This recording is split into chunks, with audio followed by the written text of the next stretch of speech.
Alright, so I'm in the Jeep Wagoneer at the moment. I thought I had more time to record by video, but I do not. It appears that I probably reached my maximum of recording video.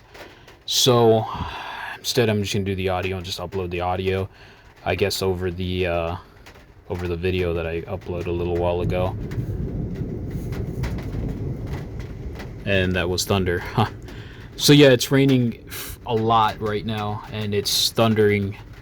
So what I wanted to talk about was how I switched the fuel pump from the old one to the new one, and I got the Wagoneer to start. So if you ever have any issues with your old vehicle, check the fuel pump, see if that's the issue, um,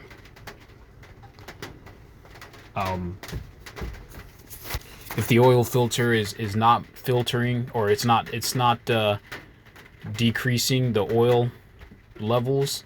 It's more than likely because the pump is out, or the filter may be out. So I would check either or.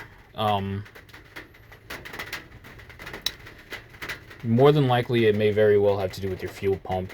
At the moment, I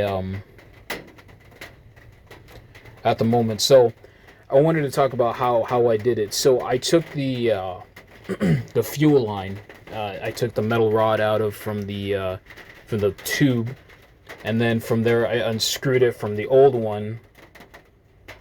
And then once the rod was separate from the old one, I dumped out the old one, got the new one, took an Allen wrench, and then the bolt at the end of that metal rod, I screwed it on, and then from there, I hooked it on the fuel pump, and then from there I went from underneath the Jeep, and then I sort of like I sort of just from the bottom of the Jeep, I sort of just took it.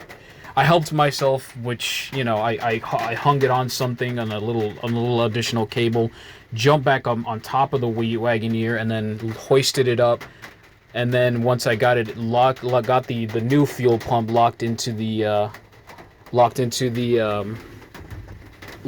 the where it's supposed to be, hooked on there. I immediately began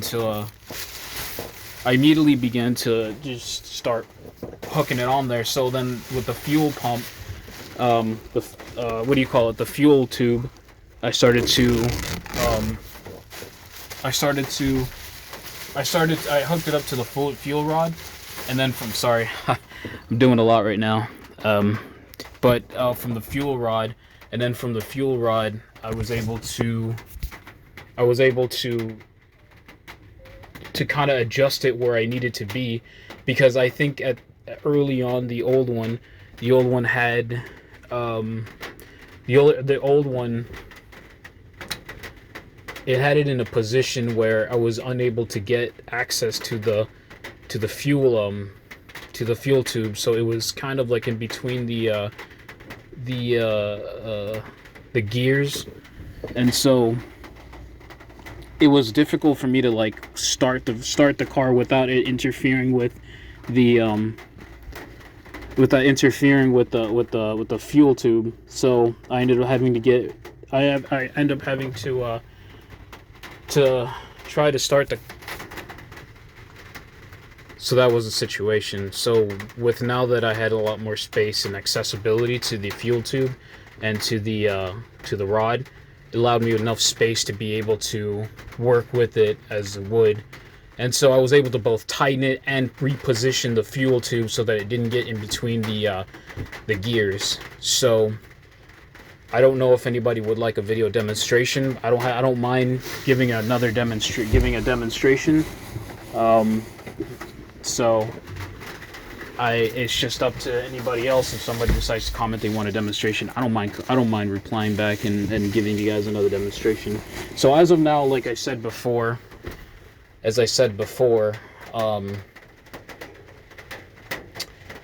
of now, I'm moving into phase 2, which is dealing with dealing with the brakes. So I need to get new brakes so that I can finally take the vehicle out to the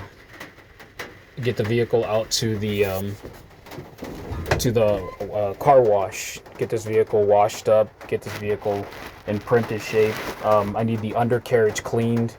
So if that doesn't work out, then I'm at least going to try to attempt to try to clean it as best that I could underneath the carriage, so I can finally figure out what's going on at the bottom. I know that as far as my concern right now, my main objective is to get the brakes running. So fuel it up with brake fluid, get underneath, replace the oil pan and the transmission pan, something brand new. And then once I got that going, start looking at other leaks around the tube and replacing it with a whole new tube, so that way I can get the right oils to the right places. And then hopefully that should be just about it from there on in. As I mentioned before, I don't know if I did, but even if I got this vehicle up to shape and up to date and everything works out well, and I do intend to later on in the future bring somebody out to kind of inspect the vehicle to make sure that it meets the requirements for the fuel and economic. I can't remember what it was, the fuel and ecosystem, something along the lines, but it's got to pass the grade first. So that's pretty much where I'm going with this. But again, even if I got it up to shape and everything ready to go, that's still not going to be my full complete plan. So I intend to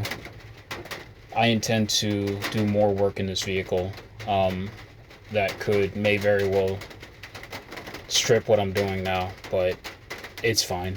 All I needed to do is do the basics, and so far it's been doing exactly just that on just minimal. So I'm very happy about that progress. So I'll go ahead and let you guys in and give you guys another update for the car wash. So the next video should be the car wash video, if nothing goes awry. Or actually, it should be the brakes and then the car wash video, if nothing goes awry. Thanks for tuning in, guys.